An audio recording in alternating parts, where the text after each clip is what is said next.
क्यों खाना चाहिए आरसीएम का प्रोडक्ट, इसे जिस दिन समझ जाओगे उस दिन आरसीएम से पैसे नहीं आएंगे तो भी चलेगा। देखिए, दुनिया में मार्केट में जब भी आप कोई सामान लेकर आते हो तो एक विश्वास ही होता है कि ये ओरिजिनल होगा, विश्वास, केवल विश्वास। अमूल घी ओरिजिनल बनाता है, अमूल बहुत बड़ी कंपनी ओरिजिनल बनाती है, अमूल तो ओरिजिनल बनाता है, लेकिन अमूल का घी मार्केट में आप जो लेकर आए हैं वो ओरिजिनल है, इसकी क्या गारंटी है आपके पास? कोई गारंटी नहीं, विश्वास ही है। अब क्योंकि मिडिल में एक आदमी है, वो अपने मार्जिन को बढ़ाने के लिए अमूल का नकली घी भी आपको ओरिजिनल के नाम पे दे सकता है, और वो नकली है, अमूल असली समझकर आप खा रहे हैं और आपके पास इसका कोई इलाज नहीं। अगर इलाज में पकड़ में भी आ जाए, आप समझदार हैं, तुरंत लेबोरेटरी में जाते हैं, टेस्ट कराते हैं, नकली घी पाया जाता है और आपको पता चलता है, आप तुरंत खाद्य डिपार्टमेंट को सूचित करते हैं, एक केस रजिस्टर्ड होता है और एक एफआईआर लिखी जाती है। किसके ऊपर? अमूल के ऊपर कभी एफआईआर नहीं होगी, क्योंकि अमूल ने नकली नहीं बनाया। दुकानदार पर एफआईआर होगी, क्योंकि दुकानदार ने अमूल के यार मेरी क्या गलती, मैं तो ओरिजिनल बनाता हूं, देख लो। जिसने गलत बेचा उसी पे तो एफआईआर करोगे, तो दुकान पर एफआईआर हो गई, और दुकान पर एफआईआर हो गई तो क्या फर्क पड़ता है, आज इस पर हुई कल उस पर हुई। एफआईआर तो तब होती जब अमूल पे हो जाती, लेकिन अमूल पे करोगे कैसे, वो तो ओरिजिनल बनाता है। ये बड़ा लफड़ा है। इसलिए वो लोग हमेशा नकली का सहारा लेते हैं, क्योंकि केस कभी भी कंपनी पर नहीं होता, बनाने वाले पर नहीं होता, होता है उस पर जो बेच रहा है। डायरेक्ट सेलिंग की कोई भी कंपनी अपने जो प्रोडक्ट देती है आपको, उस पर डायरेक्ट सेलिंग को कंपनी को खुद का अपना बिल देना पड़ता है। यानी आप जिस पिकअप सेंटर से बाजार से माल लेते हो, वो ऑनलाइन सर्वर कंपनी का होता है, आरसीएम का या और भी कंपनी का, उस ऑनलाइन सर्वर से बिल निकलता। और ऑनलाइन सर्वर से बिल निकलने की वजह से जब भी कोई चीज गलत होती है तो सीधा बिल देने पर वाले पर कार्रवाई होती है।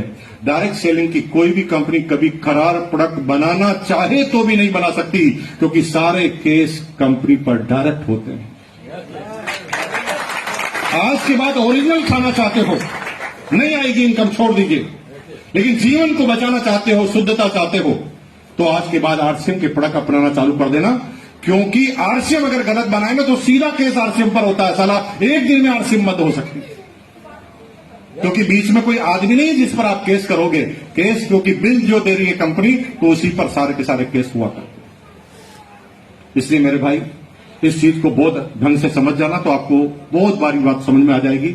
और पूरी दुनिया बहुत आगे से और तेज गति से जा रही है। पूरी दुनिया में इतने तेज गति से बदलाव हो रहे हैं, आप सोच भी नहीं सकते। एक एक करके इंसानों की नौकरियां गायब होती जा रही है, और ऐसे समय में डायरेक्ट सेलिंग एक मात्र जरिया है जिसमें अपना इंडिपेंडेंटली कारोबार हम करें। मेरा नाम मुकेश कोठारी है और मैं भीलवाड़ा से आपके बीच में आया हूं। 1973 कोई बहन अगर बात कर रही है तो मैं थोड़ा सा निवेदन करता हूं कि अर्जेंट कॉल है तो बाहर जाकर बात कर ले। 1973 में मेरा जन्म भीलवाड़ा में हुआ। आई एम सिंपली बीकॉम, ज्यादा पढ़ा लिखा नहीं हूं। मेरे से कई ज्यादा पढ़े लिखे लोग यहां पर हो सकते हैं। मैं आपकी बुद्धिमत्ता को, आपके ज्ञान को प्रणाम करता हूं और जिंदगी भर कोशिश करूंगा कि आपसे सीखता रहूं। 1973 में जन्म के बाद अपनी इंटर एजुकेशन लेने के बाद एक प्राइवेट नौकरी से मैंने अपना इकोनॉमिकल करियर चालू किया था।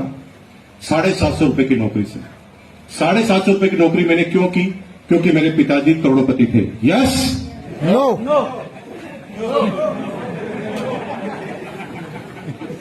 कुछ लोग तो यहां पर ऐसे बैठे जैसे कोई सत्यनारायण की कथा। जागते रहो, पता नहीं आपको बातों में आकर क्या बुलवा दूंगा, आपको पता ही नहीं। एक जगह सब लोग मेरी हाँ में हाँ मिला रहे थे, तो मैंने 2 कैमरे वाले खड़े कर दिए। मैंने कहा अब ये मजा है, हाँ में हाँ मिले रहे हैं तो मजा ले लेते हैं। तो सब हाँ में हाँ मिला रहे थे, कैमरे वाले रिकॉर्डिंग कर रहे थे। मैंने हाँ में अचानक बोला, क्या आज से आपकी सारी प्रॉपर्टी मेरी? यस। फिर कोर्ट में घसीटा मैंने उनको, सबके सामने कहा। तो कल आपके साथ ऐसा ना कर दूं, इसलिए सोच समझ के उत्तर देना। मैं पता नहीं क्या क्या बोलता हूं।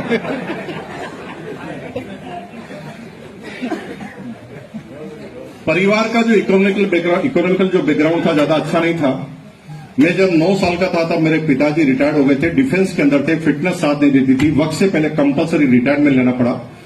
250 रुपए पिताजी की पेंशन अमाउंट आया करती थी, माताजी अचार पापड़ चटनी बनाकर बेचा करती थी, और फैमिली हमारी एकदम छोटी सी थी, 6 भाई बहन। हंस रहे हैं आप लोग, क्योंकि ये 6 कौन सी छोटी है?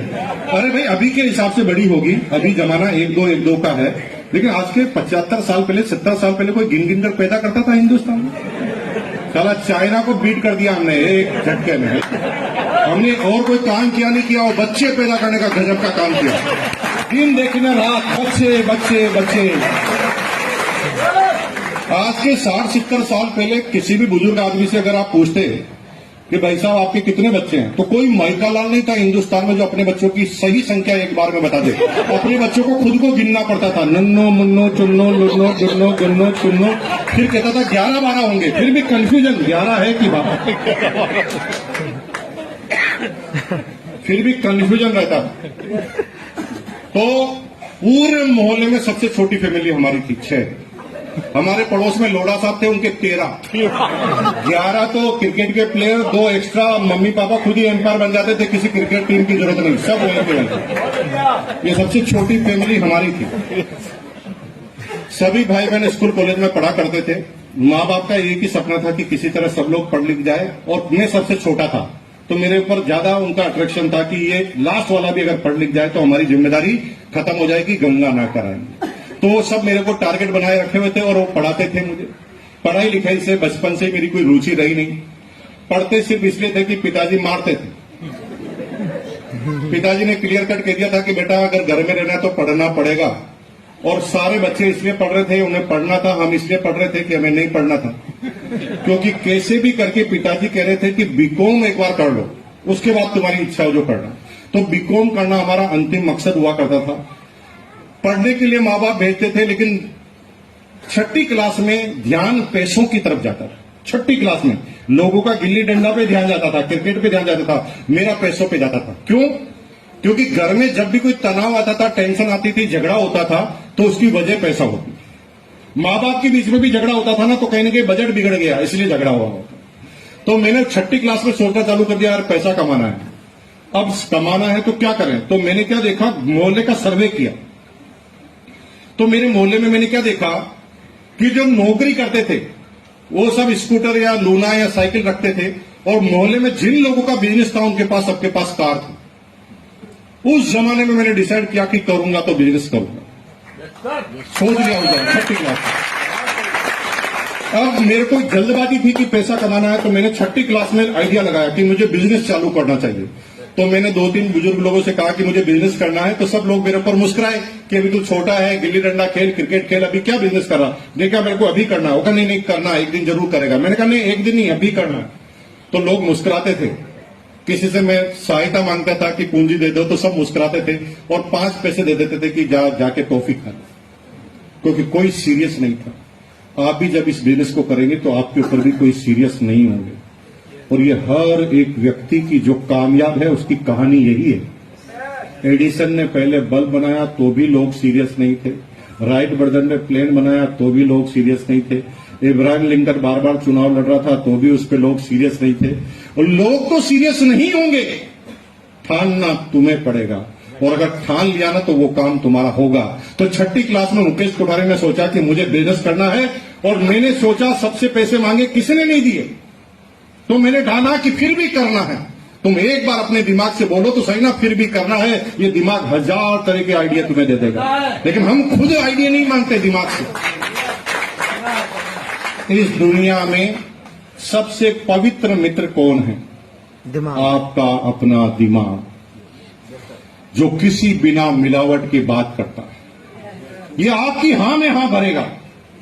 आप अच्छी राय लोगे तो ये अच्छी राय देगा, अगर आप खराब राय लोगे तो ये खराब राय देगा, क्योंकि ये तुम्हारा गुलाम है। ये तुम्हारे ऊपर कभी नहीं जाएगा, तुम्हारा दिमाग। क्यों? क्योंकि आपके दिमाग का उसका कोई दिमाग नहीं। ये दिमाग आपका है, दिमाग का कोई दिमाग नहीं है जो दिमाग लगाए। ये तो आपका दिमाग है ना, आप जो बोलोगे वही करेगा। एक बार क्या हुआ कि राजा अकबर बैंगन की सब्जी खा रहे थे, तो राजा अकबर ने बीरबल को कहा, ये क्या सब्जी है? नामी बेगुण, बिना गुण की सब्जी है, इसमें क्या टेस्ट है, एकदम बकवास सब्जी है। तो बीरबल ने तुरंत कहा, राजा जी एकदम सही कह रहे हैं, जिसका नाम ही बेगुण, जिसका कोई गुण ही नहीं है, वो सब्जी तो निश्चित रूप से बिल्कुल खाने लायक हो ही नहीं सकती। राजा जी आप इस सब्जी को छोड़ दीजिए, आपके लिए दूसरी सब्जी बनाते हैं। 6 महीने बाद अकबर फिर बैंगन की सब्जी खा रहा था और अकबर ने परीक्षा लेने के लिए बीरबल से कहा, यार क्या सब्जी बनी? सब्जियों में सब्जी एक ही है, बैंगन, उससे अच्छी कोई सब्जी नहीं। तो बीरबल तुरंत बोल पड़ा, राजा जी एकदम सही फरमा रहे हैं आप, बैंगन सब्जियों का राजा है, तभी तो उसके सर पर ताज है, क्योंकि बैंगन से ऊपर तो कुछ हो ही नहीं सकता। राजा ने तुरंत कहा, यार गजब आदमी है, 6 महीने पहले तूने कहा था ये खराब है और 6 महीने बाद अब तू खुद कह रहा अच्छा है। तो बीरबल ने एक ही जवाब दिया, राजा जी मैं गुलाम आपका हूं, बैंगन का नहीं। मैं आपकी तारीफ करूंगा तो आपका दिमाग है वो केवल आपकी बात करेगा। ये दिमाग से कभी बचने के सवाल मांगोगे तो बचने के जवाब देगा और कामयाबी के मांगोगे तो कामयाबी देगा। जैसे आप बिजनेस में दिवालिया हो गए, है ना, बिजनेस में पैसे डूब गए। अब आप घर के अंदर हैं, बच्चों आवाज नहीं करना, आवाज नहीं करना, इधर देखो, मोबाइल इधर रखो, बच्चा मोबाइल इधर रखो, मेरे को देखो, मैं बहुत अच्छा कविता सुना रहा हूं तुम्हारा, मेरी तरफ देखो, बहुत अच्छी कहानी सुना रहा हूं, देख ढंग से सुनना, फिर तेरे से पूछूंगा मैं। आप बिजनेस किया, बिजनेस में आप थोड़े से दिवालिया हो गए, यानी बिजनेस में नुकसान हो गया, लोग पैसे मांगने लग गए आपसे। अब क्या हुआ, आप घर पे सो रहे हैं, अचानक सुबह 6 बजे घंटी बजी, आपको तुरंत पता लग गया कि पैसे मांगने वाले आ गए। तो आपने धीरे से खिड़की से खोलकर देखा तो लाला बैठा था पैसे मांगने के लिए। आपको डर लगा, अरे बाप रे, पैसे तो मेरे पास है नहीं, ये लाला खतरनाक है, ये पैसे लेगा। तो आपने दिमाग से पूछा, दिमाग बचने के लिए क्या करूं? ये दिमाग आपका गुलाम है। आपने पूछा क्या, बचने के लिए क्या करूं? तो दिमाग आपको बचने के उत्तर बताएगा। दिमाग कहता है भाग जा। कैसे भागूं? गेट पर तो लाला खड़ा है, वो कहेगा खिड़की से भाग जा। अरे खिड़की से कैसे भागूं, फर्स्ट फ्लोर पर हूं। का बीवी की साड़ी बांधकर भाग। वो आपको सारे भागने की राय दे रहा है क्योंकि आप बचने की राय मांग रहे। अगर आपने दिमाग से पूछा होता कि ऐसी जिल्लत भरी जिंदगी नहीं जीना चाहता, फिर एक ऐसी जिंदगी व्हाइट कॉलर की जीना चाहता हूं जिसमें अपनी कॉलर को सीधी करके मैं घूम सकूं, बता दिमाग क्या करना चाहिए? तो दिमाग राय देता कि फिर मजबूत रहे, जाकर माफी मांग, गलती हुई तो एहसास कर और सामने वाले से कहे कि भैया तेरा पैसा डूब गया है, लेकिन मेरी हालत खराब हुई है, लेकिन मेरा दिमाग अभी खराब नहीं हुआ है, मुझे थोड़े दिन का समय दो, मैं एक एक आदमी का 1-1 रुपया वापस चुकाऊंगा। और मेरे भाई दिमाग फिर वही राय आपको देगा, क्योंकि इस दिमाग का अपना कोई दिमाग नहीं। तो मैंने अपने दिमाग से पूछा, बिजनेस करना है, क्या करूं? कोई साथ नहीं देता, मुझे क्या करना चाहिए?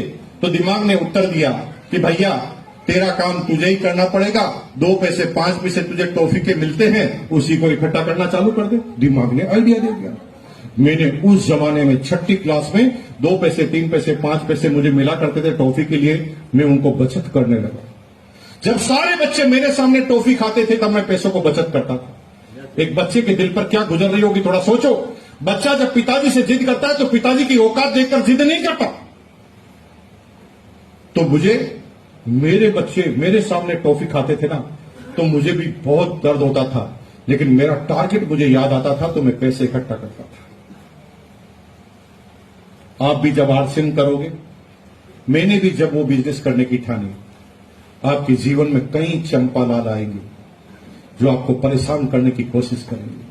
वो आपके अड़िग निर्णय से आपको हिलाने की कोशिश करेंगे। वो आपको बार बार ये एहसास कराएंगे कि तुम्हारा निर्णय गलत हो चुका है, तुरंत निर्णय को बदल दे। और यहीं पर 90% लोग गलती कर जाते हैं। मेरे क्लास में भी मेरी 6ठी क्लास में एक क्लासमेट थी जिस लड़की का नाम था ललिता राजपूत। उसका जन्म मेरे को परेशान करने के लिए ही हुआ था। उसको पता चल गया कि मैं टॉफी नहीं खाता हूं, तो उसने पूरी क्लास में यह बात फैला दी कि मुकेश मक्खी चूस कंजूस है। ये टॉफी नहीं खाता, अब उसके पास कोई काम ही नहीं।